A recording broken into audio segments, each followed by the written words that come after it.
অসহায়তার মধ্যে পড়ে গেছে। আমেনা তো এখনো কোনো ধনী হয় নাই, আমেনা দেখার মতো কেউ নাই, আমেনা দেখার মতো, আমেনাকে ভালোভাবে দেখার মতো চাচা দাদা যেটা জামাই আছে তারা এরকম কোন আপন না। কারণ যেই জমানায় আমার নবী দুনিয়াতে আগমন করেছেন ওই জায়গায় মক্কা অবস্থা এরকম ছিল। ওই সময় নিজের সন্তানকে বাবা জিন্দা মাটিতে ঢুকে ফেলতো, বাতিজারা তো দেখার কোন প্রশ্ন আসে না। ওই জমানার লোকদেরকে আমার নবী কোরআনের বাণী দিয়া সোনার মানুষ বানায়া দিছে।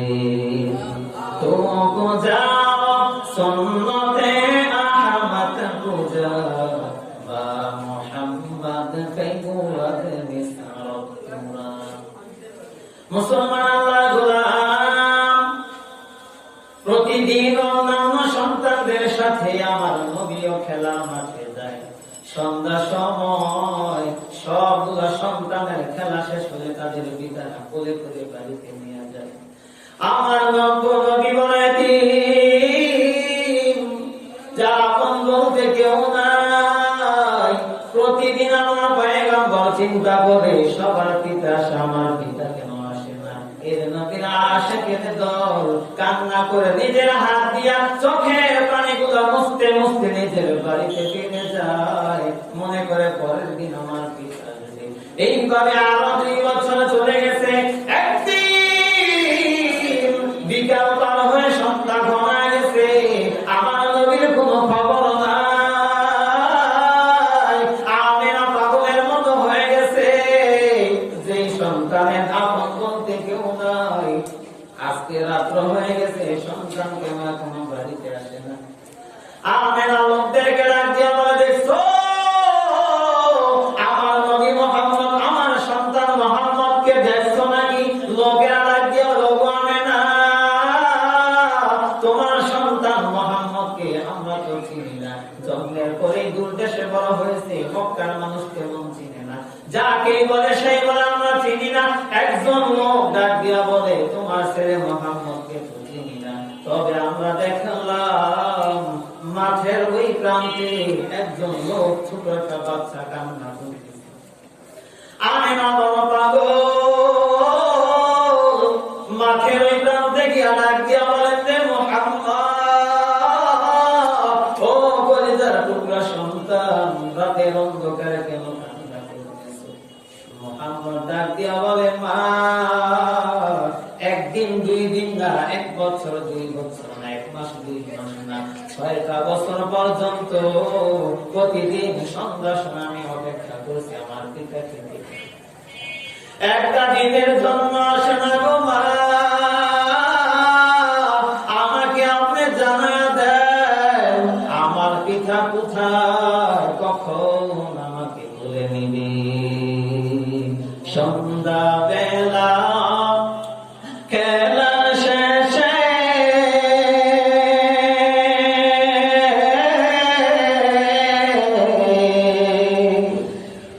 সব ছেলেদের পিতা এসে,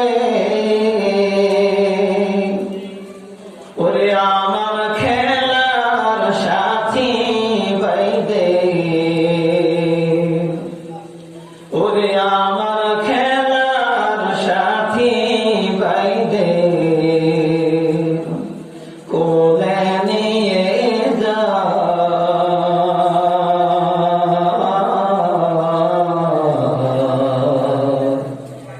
বলো বলো মাগো আমার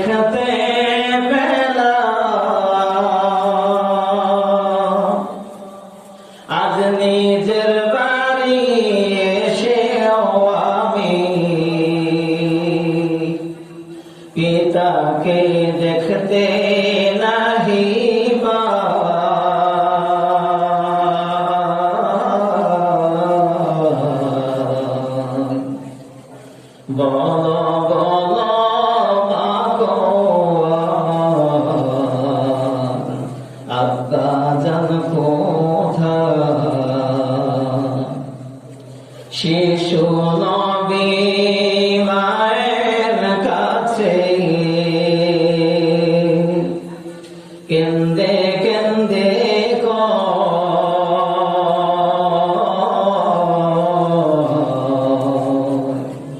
বলো বলো মাগো আব্বা জান কোথায় মুসলমান নবী উম্মতের দল মন থেকে প্রশ্ন করতে পারো সেই নবীর জন্য আল্লাহ তাআলা আসমান জমিন সব কিছু বানাইছেন সেই নবীর কেন এত কষ্ট সেই নবীর কেন এত কষ্ট বাবা মা কেন নাই হে নবী উম্মতের দল নবীকে কেন আল্লাহ তাআলা এতিম বানাইছেন নবীকে এতিম বানানোর একটাই মাত্র কারণ এই জমিনে কোন ধনী গরিবের কষ্ট বুঝে না ধনী যদি মন্ত্রী হয় গরিবের কষ্ট বুঝে না ধনী যদি চেয়ারম্যান হয় গরিবের কষ্ট বুঝে না এই জন্য আল্লাহ তাআলা এতিম বানাইছেন এতিম বানায় জানা দিছে সারা দুনিয়ার এক একটা এতিম যত এতিম আছে আমি আল্লাহ তাআলা সকল এতিমের কষ্ট বুঝার জন্য আপনাকে এতিম বানাইছি আমার নবী যখন বড় হয়েছে আমার নবী নবুয়তি প্রাপ্তির পর সারা দুনিয়ার মানুষদেরকে জানা দিয়েছে আমি হলাম সারা দুনিয়ার এতিমদের বাপ হিসাবে আমি ঘোষণা দিলাম দুই নম্বর আমার নবী ফজিলত বর্ণনা করেছেন ও দুনিয়ার ধনীর দল যদি তোমার এলাকায় তোমার প্রতিবেশী তোমার মহল্লার মধ্যে কোন এতিম সন্তান পাওয়া যায় তাদেরকে যদি দেখাশোনা করো আমার নবী এইভাবে দুইটা আঙ্গুল দিয়ে ঘোষণা দিয়েছেন এই দুইটা আঙ্গুল যতটুকু আছে কালকে আমাদের ময়দানে এই এতিমদের দেখাশোনা কাজে আমি নবী এতটুকু কাছে থাকবো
আমেরিকা যাবে না, ফ্রান্সে যাবে না, কোথাও যাবে না,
বিশ্ব নবীজির অবমাননা ওরে অবমাননাকারীরা রক্ষা পাবি না ওরে অবমাননাকারীরা রক্ষা পাবি না মানি না মানব না মানতে পারি না বিশ্ব নবীজির অবমাননা তোমার দে মুসলমান তোমার দে মুসলমান এক হাত মে তলোয়ার এক হাত মে কুরআন এক হাত মে তলোয়ার এক হাত মে কুরআন तौहीद तू सीना में हमारा है हमारा आसान नहीं मिटाना नाम निशा हमारा आसान नहीं मिटाना नाम निशा हमारा সর্বশেষ কথা এটাই বলবো মুসলমানরা সজাগ থাকবেন জাগ্রত থাকবেন মাঝে মধ্যে আমাদেরকে খোঁচা দিয়ে দেখে মুসলমানদের ঈমান মরে গেছে কিনা আপনার তেলবান দিয়ে আমি এক মিনিটে শেষ করে দিতেছি এই দেশে মুসলমান হলো 92%, বাকি 8%-এর ভিতরে হিন্দু আছে, খ্রিস্টান আছে, বৌদ্ধ আছে, উলঙ্গ আছে, যার কোনো ধর্মই নাই, ভাইও আছে, আছে না নাই? সেই হিন্দু বৌদ্ধ খ্রিস্টান আর ওই উলঙ্গ লোকেদের মধ্য থেকে 10 জন লোক মিলে কিছুদিন আগে দেখি ঢাকা কতগুলো মূর্তি আছে বিশ্ববিদ্যালয় ওখানে না দাঁড়াইয়া বাংলাদেশের বড় বড় আলেমদের ছবি নিয়ে কইতাছে এদের ফাঁসিছে 11 কোটি মানুষ আলেমদেরকে ভালোবাসে আপনারা 4 জন ফাঁসিছে কারণ কি আবার এদের ব্যানারও দেখে আমরা মুক্তিযুদ্ধ মঞ্চ আপনাদের পছন্দ করি রাস্তার কুত্তার গায়ে যদি মুক্তিযুদ্ধ দেখেন মুক্তিযুদ্ধ হবে না শুয়ারের গায়ে যদি মুক্তিযুদ্ধ দেখেন